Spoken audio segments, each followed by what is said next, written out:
रविशंकर प्रसाद जी हमारे साथ, पूर्व केंद्रीय मंत्री, इस वक्त आज तक पर जुड़ रहे हैं।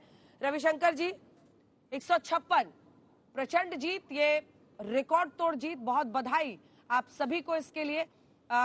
हिमाचल में लेकिन जो मामला गुजरात में चला, बल्कि तेज रफ्तार से भागा, वो हिमाचल में नहीं चला। दोनों पर आपका आंक है गुजरात की जीत के साथ।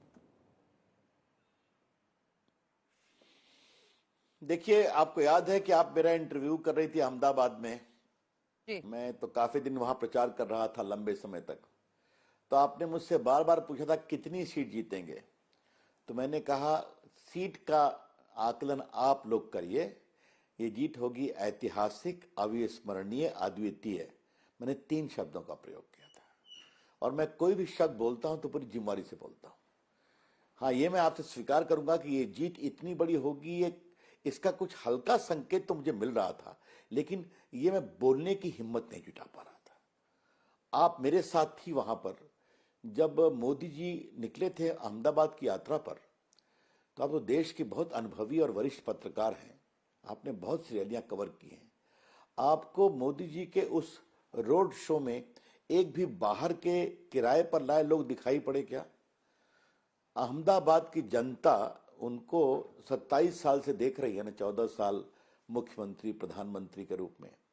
फिर भी लगभग 10 लाख लोग सड़कों पर थे उस 3-4 घंटे की यात्रा में, कॉलोनी में, बालकोनी में, सड़कों पर। क्या बच्चे, क्या बूढ़े, क्या गरीब, क्या अमीर। ये जो विश्वास होता है ना, इसको समझने की जरूरत है। और इस चुनाव की जो सबसे बड़ी ऐतिहासिक सफलता है, और मैं बीजेपी के कार्यकर्ता के रूप में कम, मैं एक राजनीतिक ऑब्जर्वर के रूप में, क्योंकि मैं अपनी स्टूडेंट लाइफ से एक्टिविस्ट हूं, इसलिए बोलने की कोशिश कर रहा हूं।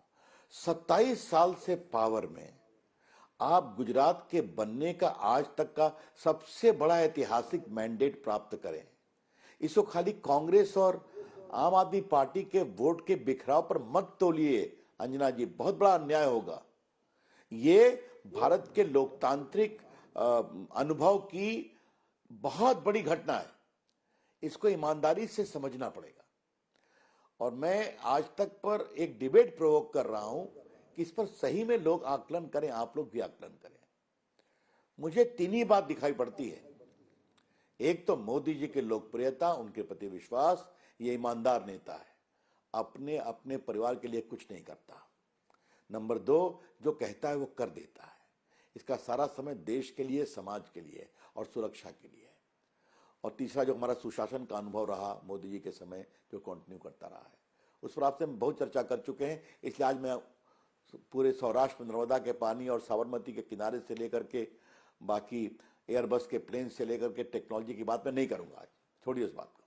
लेकिन जनता ने उसको, और जो तीसरी बड़ी बात है कि गुजरात की जनता ने देश की पॉलिटिक्स को एक बड़ा सीरियस संदेश दिया है। ये मुझे आप काइंडली बोलने दीजिए, क्योंकि आज चुनाव हो गया है। कहा भैया हमें ये पॉलिटिक्स नहीं चाहिए कि ये एयरपोर्ट से निकले, जी मैं आ गया हूं जी, कल से बिजली फ्री, जी मैं आ गया हूं जी, कल से ये फ्री, कल से बस फ्री। ये नहीं चलता है। और इसी से मेरा जुलता सवाल है, जो मोदी जी ने आज के भाषण में कहा है, इनकी पार्टी ने हिमाचल में सारी जमानत जब्त कर ली। कोई सवाल पूछा जा रहा है क्या? उत्तराखंड में सारी जमानत जब्त हो गई थी, कोई सवाल पूछ रहा है क्या? गोवा के बाद हार के संगठन बैठ गया, उत्तराखंड में हार के संगठन बैठ गया। Anjana, politics is a serious business. सैकड़ों वर्षों मेहनत करने से संगठन खड़ा होता है। अब जो हिमाचल की बात की, तो सारी बातें बोली दी है।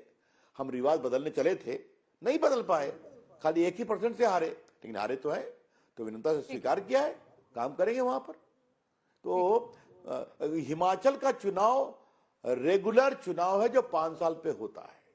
गुजरात का चुनाव ऐतिहासिक है और भारत के लोकतंत्र का मील का पत्थर है।